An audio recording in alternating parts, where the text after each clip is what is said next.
Number one, put God first. Put God first in everything you do. Everything that you think you see in me, everything that I've accomplished, everything that you think I have, and I have a few things, everything that I have is by the grace of God. Understand that. It's a gift. 40 years ago, March 27th, 1975, it was 40 years ago, just this past March, I was flunking out of college. I had a 1.7 grade point average. I hope none of you can relate. I had a 1.7 grade point average. I was sitting in my mother's beauty shop. They still call it beauty shop now? What they call it now? Yeah, I was sitting in the beauty parlor. I was sitting in my mother's beauty parlor, and I'm looking in the mirror, and I see behind me this woman under the dryer. And every time she looked up, every time I looked up, she was looking at me, just looking me in the eye. And I didn't know who she was, and I said, she said, somebody give me a pen, give me a pencil, I have a prophecy. March 27, 1975, she said, boy, you are gonna travel the world and speak to millions of people. Now mind you, I was flunked out of college. I'm thinking about joining the army. I didn't know what I was gonna do, and she's telling me I'm gonna travel the world and speak to millions of people. Well, I have traveled the world, and I have spoke to millions of people. But that's not the most important thing, the success that I had. The most important thing is that what she taught me and what she told me that day has stayed with me since. I've been protected, I've been directed, I've been corrected. I've kept God in my life, and it's kept me humble. I didn't always stick with him, but he always stuck with me. So stick with him in everything you do. If you think you want to do what you think I've done, then do what I've done and stick with God. Number two, fail big. That's right. Fail big. Today is the beginning of the rest of your life, and it can be very frightening. It's a new world out there. It's a mean world out there, and you only live once. So do what you feel passionate about. Take chances professionally. Don't be afraid to fail. There's an old IQ test, was 9 dots, and you had to draw 5 lines with a pencil within these 9 dots without lifting the pencil. The only way to do it was to go outside the box. So don't be afraid to go outside the box. Don't be afraid to think outside the box. Don't be afraid to fail big, to dream big. But remember, dreams without goals are just dreams, and they ultimately fuel disappointment. So have dreams, but have goals.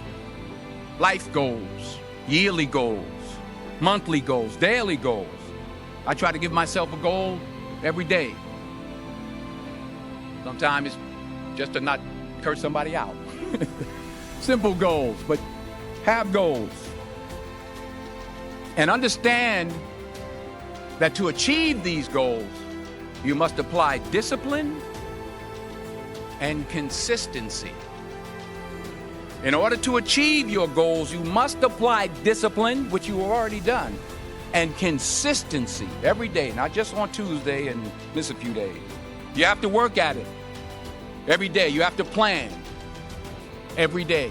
You've heard the saying, we don't plan to fail, we fail to plan. Hard work works. Working really hard is what successful people do. And in this text, tweet, twerk world that you've grown up in, remember, just because you're doing a lot more doesn't mean you're getting a lot more done. Remember that. Just because you're doing a lot more doesn't mean you're getting a lot more done. Don't confuse movement with progress. My mother told me, she said, yeah, because you can run in place all the time and never get anywhere. So continue to strive, continue to have goals, continue to progress. Number 3, you'll never see a U-Haul behind a hearse. I'll say it again. You'll never see a U-Haul behind a hearse. I don't care how much money you make, you can't take it with you. And it's not how much you have.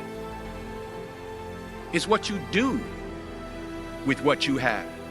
We all have different talents. Some of you will be doctors, some lawyers, some scientists, some educators, some nurses, some teachers. Yeah, okay. Some preachers. The most selfish thing you can do in this world is help someone else. Why is it selfish? Because the gratification, the goodness that comes to you, the good feeling that I get from helping others, nothing's better than that. Not jewelry, not big house I have, not the cars, but it's the joy. That's where the joy is, in helping others. That's where the success is. Finally, I pray that you put your slippers way under the bed tonight, so that when you wake up in the morning, you have to get on your knees to reach them. And while you're down there, say thank you for grace. Thank you for mercy. Thank you for understanding. Thank you for wisdom. Thank you for parents. Thank you for love. Thank you for kindness. Thank you for humility. Thank you for peace. Thank you for prosperity. Say thank you in advance for what's already yours. It's how I live my life. That's why I am, one of the reasons why I am today. Say thank you in advance for what is already yours. True desire in the heart for anything good is God's proof to you, sent beforehand to indicate that it's yours already. I'll say it again. True desire in the heart, that itch that you have, whatever it is you want to do, that thing that you want to do to help others and to grow and to make money, that desire, that itch, that's God's proof to you, sent beforehand already to indicate that it's yours. And anything you want good, you can have. So claim it, work hard to get it. When you get it, reach back, pull someone else up. Each one, teach one. Don't just aspire to make a living. Aspire to make a difference.